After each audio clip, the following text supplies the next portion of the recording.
தெரியாமல் கூட முருகனுக்கு செவ்வாய்க்கிழமை விரதம் இருப்பவர்கள் இந்த தவறை செய்து விடாதீர்கள். அப்படி செய்தால் உங்கள் விரதத்தின் பலனையே அது தடுத்துவிடும். இதில் கடைசியாக சொல்லப்பட்டிருக்கும் தவறு மிக முக்கியமானது. அதனால் இந்த பதிவை முழுவதுமாக பாருங்கள். உங்களுக்கு முருகனை பிடிக்கும் என்றால் இந்த பதிவை லைக் செய்து ஓம் முருகா என்று கமெண்ட் செய்திடுங்கள். முதலாவதாக, செவ்வாய்க்கிழமை விரதம் இருப்பவர்கள் அந்த நாள் முழுவதும் உப்பு சேர்த்த உணவை தவிர்ப்பது மிகச் சிறந்தது. இரண்டாவதாக, அன்று செவ்வாய் கிரகத்தின் ஆதிக்கம் உள்ள நாள் என்பதால் மனக்கட்டுப்பாடு மிகவும் அவசியம்.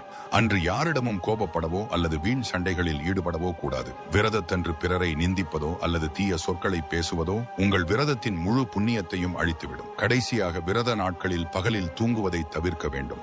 சாஸ்திரப்படி விரதம் இருக்கும்போது பகலில் தூங்கினால் அந்த விரதத்தின் புண்ணியம் உங்களை வந்து சேராது. அதற்கு பதிலாக முருகனின் நாமமான ஓம் சரவணபவ் அல்லது கந்தசஷ்டி கவசத்தை பாராயணம் செய்யுங்கள். பகலில் விழிப்புடன் இருந்து இறை சிந்தனையில் இருப்பதுதான் உண்மையான விரதம். இந்த தவறுகளை தவிர்த்து முறையாக விரதம் இருந்தால் பன்னிரு கை முருகன் உங்கள் வாழ்வில் அனைத்து வெற்றிகளையும் தருவார்.